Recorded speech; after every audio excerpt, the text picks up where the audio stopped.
Friends, welcome to KNE academy. Friends, आज के इस वीडियो में हम लोग चिंतन यानी थिंकिंग के बारे में समझेंगे।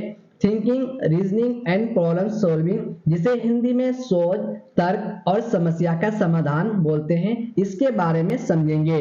तो फ्रेंड्स, अगर आप केएनई एकेडमी चैनल में नए हैं तो चैनल को सब्सक्राइब करें, साथ ही बेल आइकन को दबा दें, जिससे आने वाले वीडियोस के जो भी नोटिफिकेशन हो वो आपको सही समय पर मिले और आप इससे फायदा ले सके। फ्रेंड्स, आप अपने साथियों के बीच केएनई एकेडमी चैनल को शेयर करें, जिससे वो भी साथी हमारे यहाँ से फायदा ले सके।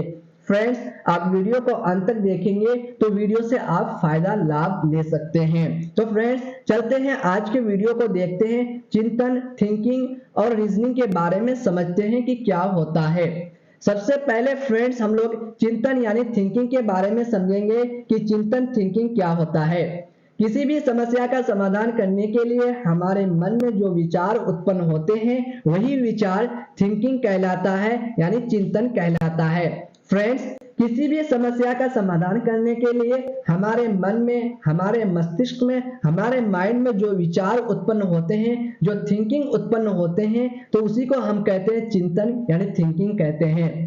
चिंतन का जो आरंभ होता है फ्रेंड्स, समस्या उत्पन्न होने पर होता है और समस्या समाधान होने तक चलता है। फ्रेंड्स, किसी भी चीज के बारे में चिंतन यानी सोच, थिंकिंग करने का जो समस्या आरंभ होता है वो समस्या उत्पन्न होने पर यानी समस्या के आने पर ही विचार चिंतन होता है, और उस समस्या का समाधान जब तक ना हो जाए तो चिंतन हमारा चलता ही रहता है। अब समझते हैं चिंतन के प्रकार के चिंतन के क्या प्रकार हैं। स्वालीन चिंतन, स्वयं में लीन रहना यानी खुद में लीन रहना। यथार्थवादी चिंतन, रियलिस्टिक थिंकिंग, इसके बारे में समझेंगे। तो सबसे पहले हम लोग स्वालीन चिंतन के बारे में समझते हैं, ऑटिस्टिक थिंकिंग के बारे में समझते हैं, खुद में लीन रहने के बारे में समझते हैं। ऐसी कल्पना करना जिसका कोई वास्तविक स्वरूप ना हो यानी वास्तविक रूप ना हो, स्वालीन चिंतन कहलाता है। यथार्थवादी चिंतन क्या है उसके बारे में समझते हैं। रियलिस्टिक थिंकिंग जो है उसके बारे में समझते हैं। ये चिंतन वास्तविकता से संबंधित होता है। कौन फ्रेंड्स? यथार्थवादी चिंतन जो है वो वास्तविकता से संबंधित होता है, यानी वास्तविक रूप से होता है। फ्रेंड्स, यथार्थवादी चिंतन के प्रकार के बारे में समझते हैं कि यथार्थवादी चिंतन क्या होता है। अभिसारी चिंतन, अपसारी चिंतन, आलोचनात्मक चिंतन, conversion thinking, diversion thinking, critical thinking के बारे में समझेंगे। सबसे पहले हम लोग कन्वर्जन थिंकिंग यानी अभिसारी चिंतन के बारे में समझते हैं कि अभिसारी चिंतन क्या होता है, कन्वर्जन थिंकिंग क्या होता है।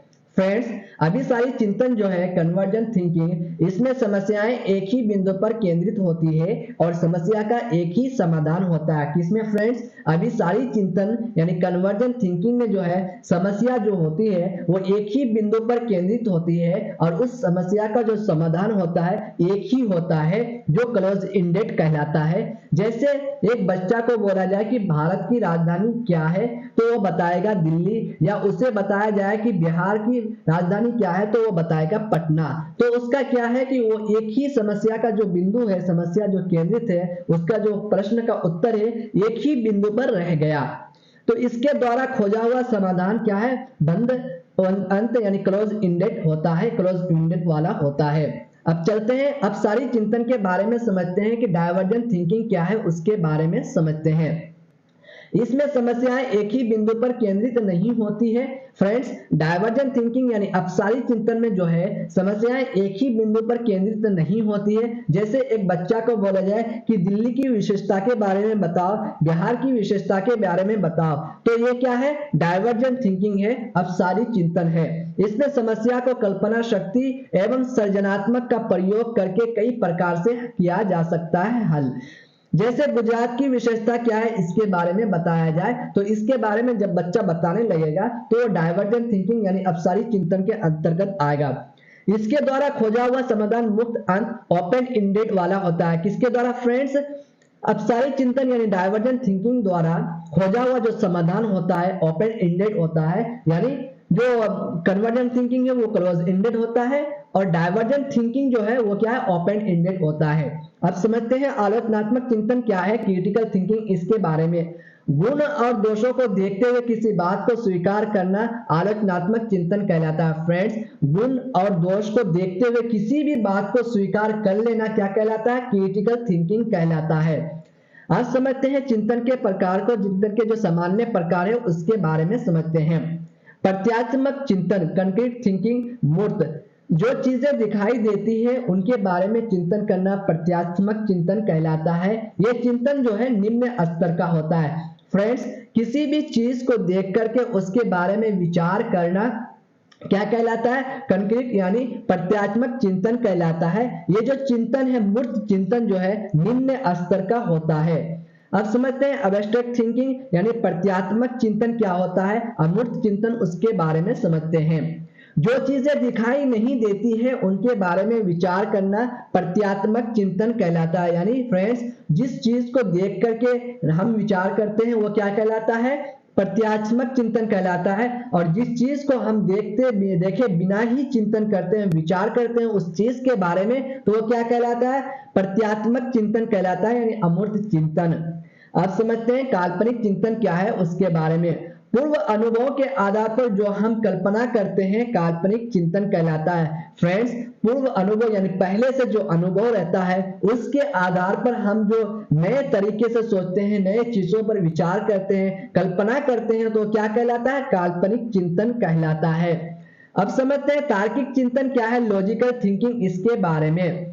किसी चीज या वस्तु के बारे में तर्क करना, विचार करना तार्किक चिंतन के अंतर्गत आता है। यह चिंतन का सर्वोत्तम स्तर होता है। फ्रेंड्स, तार्किक चिंतन, लॉजिकल थिंकिंग जो है, ये जो है चिंतन का सर्वोत्तम स्तर होता है। इसके अंतर्गत एक बच्चा जो है किसी भी चीज के बारे में या वस्तु के बारे में तर्क करता है, विचार करता है, सोचता है, किसके जरिए? किसके द्वारा? लॉजिकल थिंकिंग, तार्किक चिंतन के द्वारा। फ्रेंड्स, अब चलते हैं कुछ प्रश्न हैं, उन सभी प्रश्नों को देखते हैं।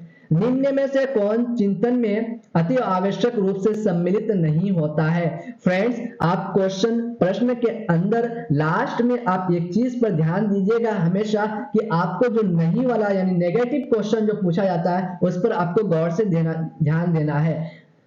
तो निम्न में से कौन चिंतन अति आवश्यक रूप से सम्मिलित नहीं होता है? ऑप्शन नंबर 1 भाषा, ऑप्शन नंबर 2 संप्रत्यय, ऑप्शन नंबर 3 प्रतिमा, ऑप्शन नंबर 4 प्रतीक। तो फ्रेंड्स, जो निम्न में से कौन चिंतन में अति आवश्यक रूप से सम्मिलित नहीं होता है, तो ऑप्शन नंबर 1 आपका सही आंसर है। भाषा जो है अति आवश्यक रूप में सम्मिलित नहीं होता है चिंतन में, बाकी सारी चीजें क्या है? सम्मिलित शामिल होता है। अब चलते हैं प्रश्न संख्या 2 को देखते हैं। प्रश्न संख्या 2 में क्या है? एक समस्या सुधारक बच्चा डैश डैश विचार के आधार पर कथनों की सच्चाई या संभावना का मूल्यांकन करता है। एक बच्चा जो है फ्रेंड्स सुधारक यानी समस्या को सुधार करता है, डैश डैश किस चिंतन के आधार पर, विचार के आधार पर कथनों की सच्चाई या संभावना का मूल्यांकन करता है। ऑप्शन नंबर 1 सृजनात्मक, ऑप्शन नंबर 2 सौंदर्यबोध, ऑप्शन नंबर 3 अमूर्त, ऑप्शन नंबर 4 तार्किक। तो फ्रेंड्स, एक बच्चा जो समस्या सुधारक है वो लॉजिकल थिंकिंग, तार्किक विचार के आधार पर कथनों की सच्चाई या संभावना का मूल्यांकन करता है। ऑप्शन नंबर 1 आपका सही आंसर है। अब चलते हैं प्रश्न संख्या 3 को देखते हैं कि प्रश्न संख्या 3 में क्या पूछा गया है। प्याजे की कौन सी अवस्था का संबंध अमूर्त एवं तार्किक चिंतन से है? फ्रेंड्स, प्याजे की कौन सी ऐसी समस्या अवस्था है जिसके अंदर जो है संबंध यानी अवस्था का संबंध जो है अमूर्त और तार्किक चिंतन से है? ऑप्शन नंबर 1 पूर्व संक्रियात्मक अवस्था, ऑप्शन नंबर 2 संवेदीगामक अवस्था, ऑप्शन नंबर 3 अमूर्त संक्रियात्मक अवस्था, ऑप्शन नंबर 4 मूर्त संक्रियात्मक अवस्था। तो फ्रेंड्स, प्याजे की कौन सी अवस्था है? तो अमूर्त संक्रियात्मक अवस्था जो है यानी फॉर्मल स्टेज जो है, ये प्याजे की अवस्था का संबंध अमूर्त और तार्किक चिंतन से। ऑप्शन नंबर 3 आपका सही आंसर है। अब चलते हैं हम लोग प्रश्न संख्या 4 को देखते हैं, इसमें क्या है।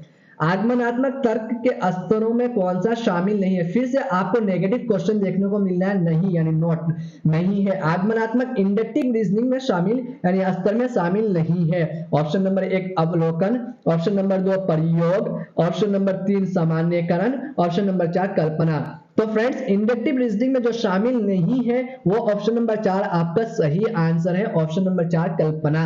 अब चलते हैं प्रश्न संख्या 5 को देखते हैं। आउट ऑफ द बॉक्स चिंतन किससे संबंधित नहीं है? आउट ऑफ द बॉक्स जो है यानी थिंकिंग जो है किससे संबंधित नहीं है? ऑप्शन नंबर 1 अनुकूल चिंतन, ऑप्शन नंबर 2 स्मृति आधारित चिंतन, ऑप्शन नंबर 3 अपसारी डायवर्जेंट थिंकिंग, ऑप्शन नंबर 4 अभिसारी कन्वर्जेंट थिंकिंग। तो friends out of the box चिंतन किससे संबंधित है? तो फ्रेंड्स आप किसी भी चीज को बॉक्स से बाहर होकर के समझते हैं, ओपन माइंडेड होकर के सोचते हैं, विचार करते हैं, तो क्या है वो अपसारी चिंतन के अंतर्गत आता है, यानी डायवर्जेंट थिंकिंग के अंतर्गत आता है। ऑप्शन नंबर 3 आपका सही आंसर है प्रश्न संख्या 5 का। फ्रेंड्स आज के वीडियो में हम लोगों ने thinking, convergent thinking, divergent thinking के बारे में समझे, मूर्त अमूर्त के बारे में समझे, लॉजिकल थिंकिंग के बारे में समझे। तो फ्रेंड्स आने वाले वीडियोस में हम लोग इसी तरह से महत्वपूर्ण बिंदु को देखते हुए क्वेश्चन आंसर को करेंगे। तो फ्रेंड्स अगर आपको किसी भी तरह का कोई भी कंफ्यूजन हो तो आप कमेंट के जरिए हमसे पूछ सकते हैं, मैं उस कंफ्यूजन को सही करने के लिए कोशिश करूंगा। तो फ्रेंड्स अगर आपको वीडियो अच्छा लगा हो तो हमारे हौसला अफजाई के लिए आप वीडियो में एक लाइक जरूर करें, जो हमारे हौसला अफजाई के लिए है। तो फ्रेंड्स आप सभी साथियों का यहाँ तक बने रहने के लिए धन्यवाद।